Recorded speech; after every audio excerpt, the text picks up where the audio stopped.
తిరుమల తిరుపతి దేవస్థానంపై తప్పుడు ఆరోపణలు చేస్తే ఇకపై ఊరుకునేది లేదని వార్నింగ్ ఇచ్చారు టీటీడీ సభ్యుడు భానుప్రకాష్ రెడ్డి. ఆధారాలు లేకుండా ఆరోపణలు చేసేవారిపై కఠిన చర్యలు తీసుకుంటామని హెచ్చరించారు. కోట్లాది మంది హిందువులకు ఆరాధ్య దైవం వెంకటేశ్వర స్వామి.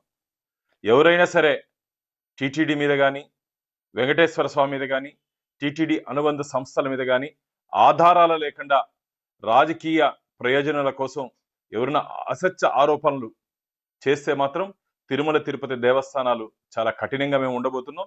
నేనైతే చెప్తున్నా, భవిష్యత్తులో ఎవరైనా సరే టీటీడీ మీద ఆరోపణలు చేస్తే కేసులు నమోదు చేస్తాం. మేము టీటీడీలో గోశాల్లో ఏమి జరగకపోయినా, సహజంగా ఆవులు మరణిస్తే దాన్ని అక్కడ దానా సరిగ్గా పెట్టలేదు, బక్క చిక్కిపోయాయని చెప్పి అసత్య అబద్ధపు ప్రచారాన్ని శ్రీవారి భక్తుల్లోకి తీసుకుని వెళ్ళి టీటీడీ ప్రతిష్టత దిగజార్చే విధంగా గో సంపద, ఆ గోశాలన గో వధశాలన అనే వచ్చే విధంగా పేపర్లో రాయించుకొని, సార్ ఇదిగోండి నా రెసిగ్నేషన్. ఎందుకు? నేనే జాబ్స్ ని క్రియేట్ చేసి బాస్ అవ్వాలనుకుంటున్నాను. ఎలా? బాస్ వాలా బీ ద బాస్.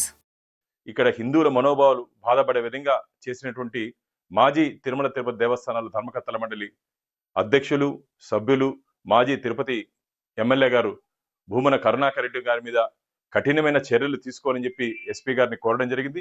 నేను అదే complaint SV university police station కూడా మేము వారికి వివరించడం జరిగింది.